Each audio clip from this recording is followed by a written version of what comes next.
छत्रपती शिवाजी महाराज की शिवसेना भारतीय जनता पार्टी युतीचा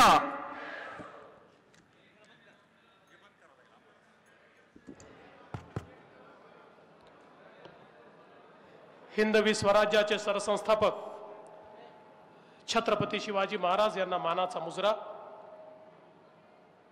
मंचावर उपस्थित शिवसेना पक्षप्रमुख आणि आमच्या या युतीचे मार्गदर्शक आदरणीय उद्धवजी ठाकरे साहेब, भाजपचे अध्यक्ष रावसाहेब पाटील दानवे, आदरणीय हरिभाऊ नाना बागडे, शिवसेना नेते संजयजी राऊत, माझ्या सहकारी पंकजाताई मुंडे, बबनरावजी लोणीकर, संभाजी पाटील निलंगेकर, अर्जुनराव खोतकर,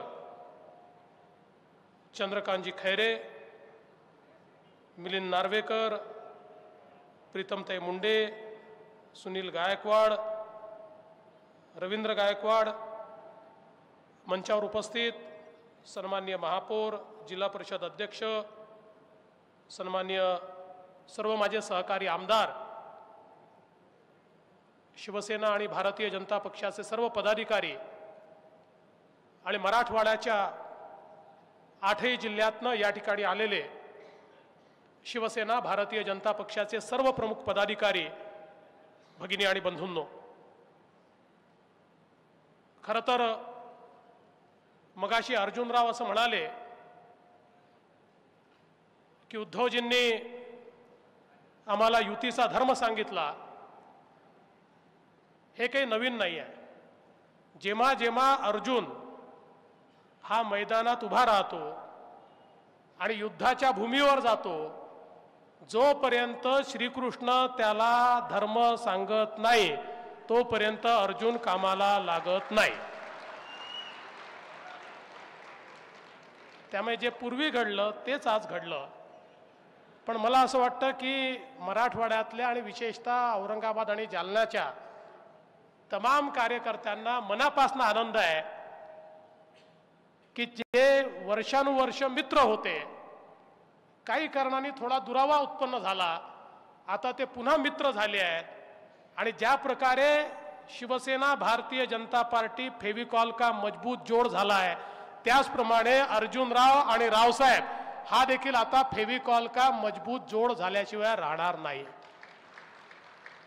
आणि आता उद्या रावसाहेबांचा जन्मदिवस देखील आहे, त्यांना आपण ॲडव्हान्स मध्ये शुभेच्छा देऊया।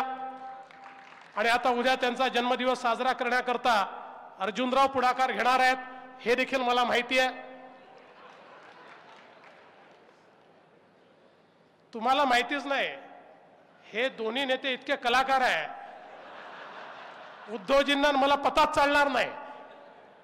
हे अशी घट्ट युती घेऊन कुठे चालले जातील की आम्हाला शोधावं लागेल।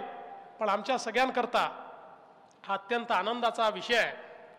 आणि मला असं वाटतं की हे ठीक आहे, 3-4 वर्ष आपण जे काही परिस्थिती होती त्या परिस्थितीने आपण वेगळे झालो, पण मनाने मात्र आपण कधीच वेगळे झालो नव्हतो। याचं कारण आहे, आज अनेक पक्ष युती करतायत। मध्यंतरी आपण बघितलं, पश्चिम बंगालमध्ये 22 पक्षांनी हात वर करून युती केली आणि त्याच्या 15 दिवसानंतर त्याच हाताने एकमेकाला गुद्दे मारले। बघा ना, तिथे हात वर करणारे उत्तर प्रदेशामध्ये SP BSPनी काँग्रेसला हाकलून दिलं, तिकडे आपनी काँग्रेसला हाकलून दिलं। हे कोणी सोबत राहू शकत नाही। भारतीय जनता पार्टी शिवसेना एखादं निवडणूक वेगळी लढली तरी देखील आमच्यातला धागा हा हिंदुत्वाचा आहे। आम्ही हिंदुत्ववादी पक्ष आहोत। भारतीय जनता पार्टी आणि शिवसेना हे सत्तेकरता कधी एकत्रित आले नाहीत, आम्ही हिंदुत्वाकरता एकत्रित आलेले पक्ष आहोत। आणि आमचं हिंदुत्व जे आहे हे संकुचित हिंदुत्व नाही आहे, हे कुठल्या जाती धर्मापुरतं नाही आहे। या देशाच्या बद्दल ज्याला अभिमान आहे, स्वाभिमान आहे, ज्याला हा देश आपली मातृभूमी, पुण्यभूमी, कर्मभूमी वाटतो, असा कुठल्याही धर्माचा, कुठल्याही जातीचा, कुठल्याही पंथाचा, कुठल्याही भाषेचा माणूस हा आमच्या हिंदुत्वाच्या व्याख्येमध्ये या ठिकाणी येतो। आणि म्हणून हे जे दोन पक्ष एकत्रित आले, मनाने आम्ही कधी वेगळे नव्हतोच, परिस्थितीने झालो होतो, पण आज पुन्हा एकदा एकत्रित आल्यानंतर खऱ्या अर्थानं आम्हाला आठवण येते हिंद हृदय सम्राट शिवसेना प्रमुख बाळासाहेब ठाकरे यांची, की ज्यांनी एक मोठं नेतृत्व या महाराष्ट्राला दिलं. आणि त्याचसोबत आम्हाला या मराठवाड्याच्या दोन सुपुत्रांची देखील आठवण येते, आदरणीय प्रमोदजी महाजन आणि आदरणीय गोपीनाथराव मुंडे. या तीन लोकांनी मिळून ही युती भक्कम केली. आणि आज मला विश्वास आहे उद्धवजींच्या नेतृत्वामध्ये पुन्हा एकदा ही जी युती आहे ही तसाच भक्कम पाया या ठिकाणी रोवेल. आणि माझ्या मनात कुठलीही शंका नाही, मराठवाड्यातल्या 8ही जागा या शिवसेना भाजप युतीच्याच येतील, दुसऱ्या कुठल्या जागा येणार नाही. मला आठवतं प्रमोदजी नेहमी सांगायचे की आता आपली युती आहे आणि युतीमध्ये व्यक्ती पाहायचा नाहीये, आता व्यक्तीकडे आपल्याला बघण्याचं कारण नाहीये. शिवसेना आणि भारतीय जनता पक्षाच्या कार्यकर्त्यांनी ज्या मतदारसंघामध्ये धनुष्यबाण आहे तिथे केवळ धनुष्यबाण पाहायचा, ज्या मतदारसंघात कमळ आहे तिथे केवळ कमळ पाहायचं, दुसरं काही पाहायचं नाही. जसं अर्जुनाला एकच त्या ठिकाणी माशाचा डोळा दिसत होता, तसाच आपल्याला केवळ आणि केवळ युतीचा विजय दिसला पाहिजे, या व्यतिरिक्त काही नाही. हे जे काही छोट्या मोठ्या कुरबुरी असतात, शेवटी आपण व्यक्तीकरता लढत नाही आहोत, आपण व्यवस्थेमध्ये देशाकरता लढतो आहोत. हा देश राहिला तर आम्ही राहू या भावनेनं आपण लढतो आहोत. आणि म्हणून आज देशामध्ये आणि राज्यामध्ये गेल्या 5 वर्षामध्ये ज्या प्रकारे सामान्य माणसाच्या जीवनात परिवर्तन करण्याकरता आपण प्रयत्न केला, खऱ्या अर्थानं वर्षानुवर्ष केवळ नारा दिला जायचा गरिबी हटावचा, पण गरिबाची गरिबी हटली नाही. कारण राजीव गांधी सांगायचे मी 1 रुपयावरून पाठवला तर शेवटच्या माणसाकडे 15 पैसे पोहोचतात, 85 पैसे व्यवस्था खाऊन टाकते. पण मला आनंद आहे मोदीजींनी अशी व्यवस्था उभी केली की गरीब कल्याणाची प्रत्येक योजना ही गरीबापर्यंत पोहोचली पाहिजे आणि गरीबाच्या जीवनामध्ये परिवर्तन झालं पाहिजे. जनधन सारख्या योजनेच्या माध्यमातून 34 कोटी गरीबांना बँकेची खाती दिली. ज्या गरीबांनी 60-65 वर्षामध्ये बँकेचं तोंड देखील पाहिलं नव्हतं, त्याला खातं मिळालं. आणि केवळ खातं मिळालं नाही तर डीबीटीच्या माध्यमातून त्या खात्यामध्ये 80,000 कोटी रुपये वेगवेगळ्या योजनांच्या माध्यमातून आले.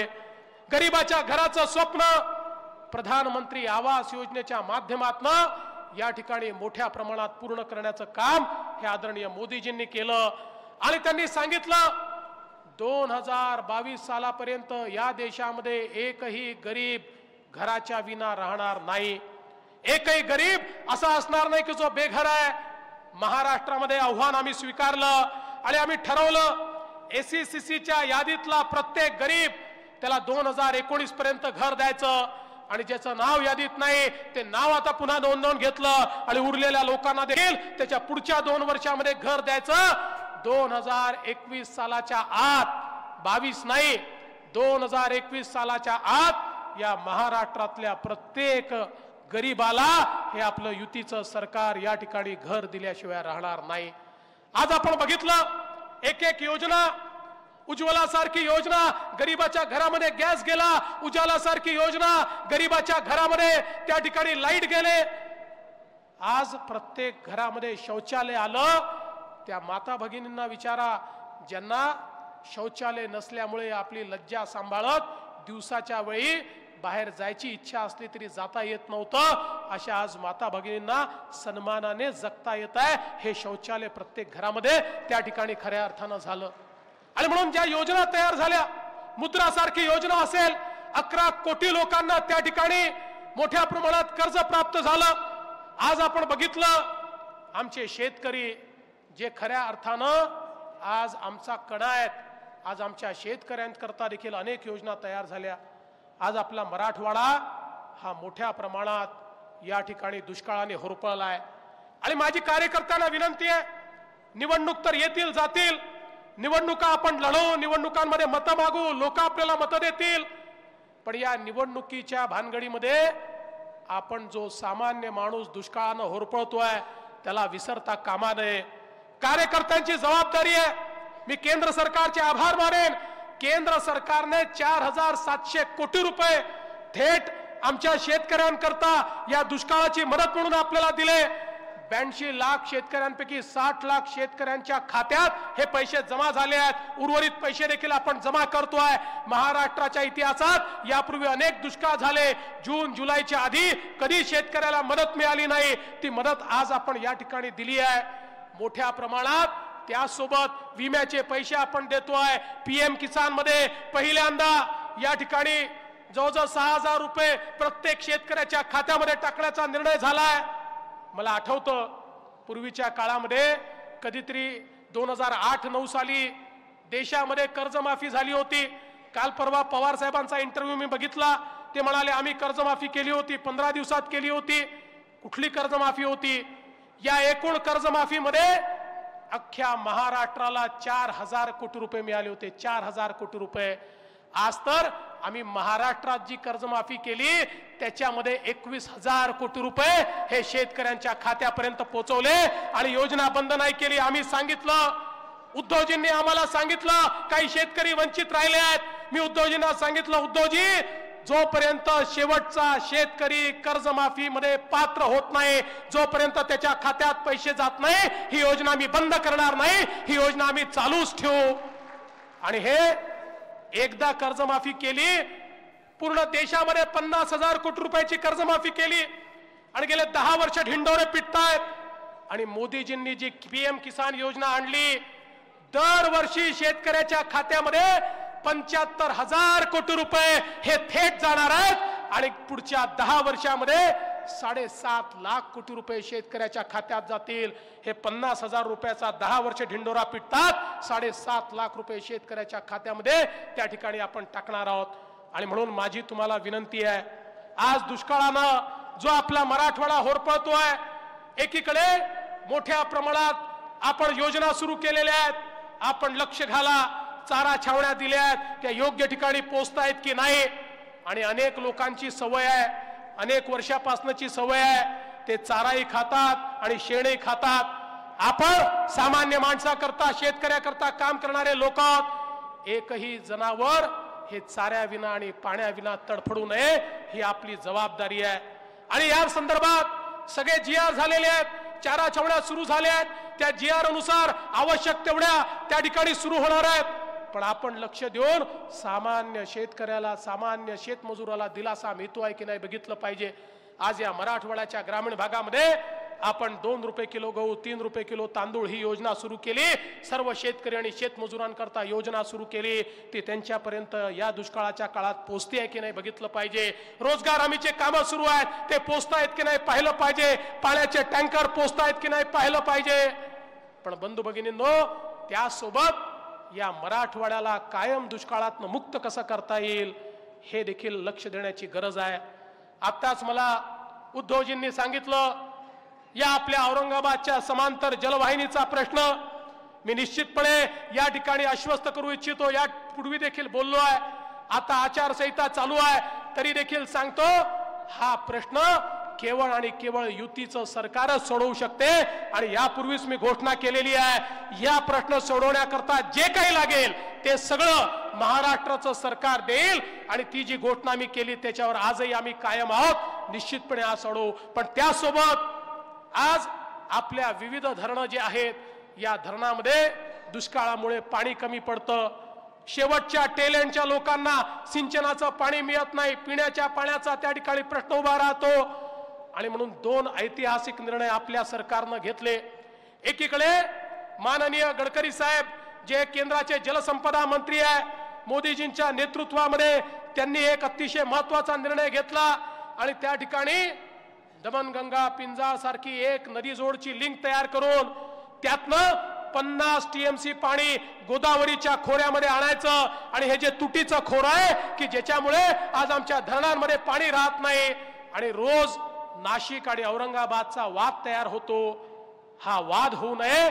थेट 50 TMC पाणी ज्यावेळेस या ठिकाणी येईल, या ठिकाणी तुटीच्या खोऱ्यामध्ये 50 TMC ची भर पडल्यानंतर आज आमची जी गोदावरी खोऱ्यातली धरणं आहेत, ही धरणं रिकामी राहणार नाही. रोज वाद करण्याची अवस्था आमच्यामध्ये येणार नाही. आणि त्याच्याही पलीकडे जाऊन मी आमच्या बबनरावांचं देखील अभिनंदन करेन की या ठिकाणी सगळ्यात ऐतिहासिक अशी मराठवाडा ग्रीड ही तयार करण्याचा आपण निर्णय घेतला आणि परवाच आपण कॅबिनेटमध्ये मराठवाडा ग्रीडला मान्यता दिली आणि आता त्याच्या डीपीआरचे टेंडर बोलवून आणि त्या ठिकाणी सगळी कारवाई आपण करतो आणि मराठवाडा ग्रीड मध्ये मराठवाड्यातले सगळे धरण एकमेकाशी जोडून आणि या ठिकाणी पिण्याचं पाणी असो, सिंचनाचं पाणी असो, उद्योगाचं पाणी असो, अनेक वेळा आपण पाहतो एखाद्या ठिकाणी मराठवाड्यात खूप पाणी पडतं, वाहून आंध्र प्रदेशला चाललं जातं, तेलंगणाकडे चाललं जातं, पण आमच्या मराठवाड्यातलं दुसरं धरण हे पूर्णपणे सुकलेलं असतं. आता ते पहाड जाणारं पाणी हे या धरणातनं दुसऱ्या धरणात देखील आपल्याला आणता येईल. आपल्या हिश्श्याचं पाणी हे वाहून न जाता ते आपल्या धरणांमध्ये आणता येईल. अशा प्रकारची देशातली सगळ्यात महत्वाची ग्रीड आपण इस्रायल सरकार सोबत करार करून त्यांच्या माध्यमातून ही मराठवाडा ग्रीड या ठिकाणी तयार करतोय. ही मराठवाडा ग्रीड झाल्यानंतर मराठवाडा पूर्णपणे दुष्काळ मुक्त करण्याचं काम हे या ठिकाणी आपण करणार आहोत. आणि म्हणून मला असं वाटतं युतीच्या सरकारमध्ये देशाचे पंतप्रधान मोदीजींच्या नेतृत्वामध्ये ज्या प्रकारे मराठवाड्याच्या विविध प्रकल्पांना आपण मान्यता दिली, आज 50,000 कोटी रुपयाचे रस्ते या मराठवाड्यामध्ये चाललेले आहेत. ग्राम रस्ते असतील, राष्ट्रीय महामार्ग असतील, स्टेट हायवे असतील, याची कामं आपण हातामध्ये घेतली आहेत. बंद असलेल्या सगळ्या सिंचन प्रकल्पाला त्या ठिकाणी आपण मान्यता दिली आहे. या ठिकाणी औद्योगिकरण व्हावं म्हणून विजेचे स्पेशल दर दिलेले आहेत. नागपूर मुंबई कम्युनिकेशन एक्सप्रेसवेच्या माध्यमातून हा मराठवाडा आज आपण पोर्टला जोडतोय, ज्यातनं उद्योग या ठिकाणी येणार आहेत. आणि म्हणून एक प्रकारे पूर्णपणे या मराठवाड्याला या ठिकाणी विकसित करण्याचं काम आपलं सरकार करत आहे. आणि म्हणून आज आवश्यकता या गोष्टीची आहे, कार्यकर्त्यांनी एक एक गोष्ट जनतेपर्यंत जाऊन सांगितली पाहिजे. आणि बंधू भगिनींनो, मला विश्वास आहे मराठवाड्याच्या जनतेनं आपल्यावर प्रेम केलाय आणि त्या प्रेमाच्या मध्येच आपण राहण्याचा प्रयत्न करणार आहोत. आणि मराठवाड्याच्या जनतेला कधी कमी पडू द्यायचं नाही, हेच खऱ्या अर्थानं युती शासनानं ठरवलेलं आहे. मी तुम्हाला विनंती करणार आहे, आज खरं म्हणजे देशामध्ये एक वेगळं वातावरण दिसत आहे. आज देश दोन खेम्यांमध्ये बटलाय. एक खेमा आहे जो राष्ट्रवादाने ओतप्रोत आहे, ज्याच्या समोर देश हाच सर्वोच्च आहे, जो आपल्या देशाच्या सैनिकांचा स्वाभिमान हाच खरा स्वाभिमान मानतो. आज बघा या देशातली अवस्था काय होती. 2008 साली मुंबईमध्ये बॉम्बस्फोट झाल्यानंतर आमच्या सरकारनं काय केलं? आमच्या सरकारनं पाकिस्तानचा तीव्र निषेध केला, मग त्यानंतर अतितीव्र निषेध केला, मग अतितीव्र निषेध केला आणि मग त्यानंतर युनायटेड नेशन मध्ये जाऊन सांगितलं, बघा तो पाकिस्तान आम्हाला त्रास देतो, आमच्याकडे बॉम्बस्फोट करतो. याच्या पलीकडे 125 कोटीच्या भारतानं काहीच केलं नाही. पण आज मोदीजींच्या नेतृत्वामध्ये एक नवीन भारत तयार झालाय की ज्या भारतामध्ये आता ऐकणारा भारत नाही आहे. या भारतावर कोणी आक्रमण करेल तर ते आक्रमण परतवून लावायची ताकद या भारतामध्ये आहे. उरीमध्ये आमच्या सैनिकांना शहीद करण्यात आलं. भारताच्या सेनेनं त्या ठिकाणी पाक ऑक्युपाईड काश्मीरच्या सीमेमध्ये घुसून त्या ठिकाणचे दहशतवाद्यांचे हल्ले तहस-नहस करून टाकले. पण पाकिस्तानची शेपटी कुत्र्याच्या शेपटासारखी वाकडीची वाकडी पुन्हा एकदा पुलवामामध्ये एक भ्याड हल्ला केला. आमच्या सैनिकांना, जवानांना सीआरपीएफच्या शहीद करण्यात आलं. देशाचे पंतप्रधान मोदीजींनी सेनेला सांगितलं, जे माझे शहीद आहे या शहीदांच्या रक्ताचा बदला घेतलाच पाहिजे. यांच्या जीवाचं मोल काय आहे ते दहशतवाद्यांना समजलंच पाहिजे. मोदीजींनी सेनेला सांगितलं, तुम्ही ठरवा कुठल्या दिवशी हल्ला करायचा, कशा प्रकारे करायचा, कशा प्रकारे बदला घ्यायचा, खुली छूट तुम्हाला देतो. आणि भारतीय सेना ही जगातली जाबाज सेना आहे. आमच्या सेनेमध्ये जी ताकद आहे, आमच्या सेनेनं दाखवून दिलं. त्या ठिकाणी रात्री 3:30 वाजता बालाकोट मध्ये जाऊन आमच्या एअरफोर्सनं दहशतवाद्याचे जैशचे अड्डे त्या ठिकाणी नष्ट केले आणि सुखरूप आमचे सगळे त्या ठिकाणी परत आले. भारतानं आपली ताकद दाखवून दिली. मित्रांनो, भारताच्या सेनेमध्ये ही ताकद नेहमीच होती, पण भारताच्या नेतृत्वात ही ताकद नव्हती की सेनेला खुली छूट देईल. भारताचं नेतृत्व हे बोटचेपो धोरण घेत होतं आणि म्हणून पाकिस्तान धार्जिणा हा दहशतवाद फोफावत होता. पण मोदीजींनी ते दाखवून दिलं की भारताकडे वाकडी नजर केली तर आम्ही देखील तिसरा डोळा उघडू शकतो. हा ऐकणारा भारत नाही आहे. आणि एकीकडे हे राष्ट्रप्रेमाने ओतप्रोत असलेले आम्ही सगळे आहोत आणि दुसरीकडे सेनेला काही लोक पुरावे मागतायत. सेनेला म्हणतायत पुरावा द्या, पुरावा द्या, पुरावा द्या. अरे पुरावा द्या यांनी जर आधी सांगितलं असतं तर यांचा एखादा माणूस बांधून नेला असता. त्यांना सांगितलं असतं तुमचा माणूस द्या आणि त्याला दाखवलं असतं कशा प्रकारे बॉम्ब पडतात. आणि काय म्हणून राहिले. खरं एकीकडे सेनेला पुरावे मागतात आणि दुसरीकडे म्हणतात अझर मसूद जी, अझर मसूद जी. अरे मी तर परवा असं म्हटलं की बरं यांचं सरकार येत नाही. यांचं सरकार जर निवडून आलं तर इतिहास देखील बदलतील आणि मग इतिहासात आपल्याला वाचावं लागेल अफजल खान जी, औरंगजेब जी, जनरल डायर जी. आता जनतेसमोर माझा हा सवाल आहे. एकीकडे राष्ट्रवादाने ओतप्रोत असलेला आमची युती आहे आणि दुसरीकडे जवानांना प्रश्न विचारणारे, त्यांच्या शौर्यावर प्रश्नचिन्ह लावणारे हे सगळे खऱ्या अर्थानं यांना काय म्हणायचं. खरं म्हणजे मी जर देशद्रोही म्हटलं तर आमचे चॅनलवाले म्हणतील तुम्ही देशद्रोही कसं म्हणता. पण मी त्याच्याबद्दल काही बोलणार नाही. जनताच ठरवेल देशभक्त कोण आहे, देशप्रेमी कोण आहे. मला विश्वास आहे ही जनता देशप्रेम्यांच्या पाठीशी उभी राहील. ही जनता खऱ्या अर्थानं भारताच्या पाठीशी उभी राहील. आणि मला विश्वास आहे आज आपल्या जवळ देशामध्ये मोदीजींसारखा नेता, एनडीए सारखं गठबंधन आहे. या महाराष्ट्रामध्ये आम्हाला मार्गदर्शन करणारे उद्धवजींसारखं नेतृत्व आणि भाजप सेना युती आहे. आणि ही केवळ भाजप सेना युती नाही आहे. आमच्या काही चॅनलवाल्यांनी थोडी काडी करण्याचाही प्रयत्न केला.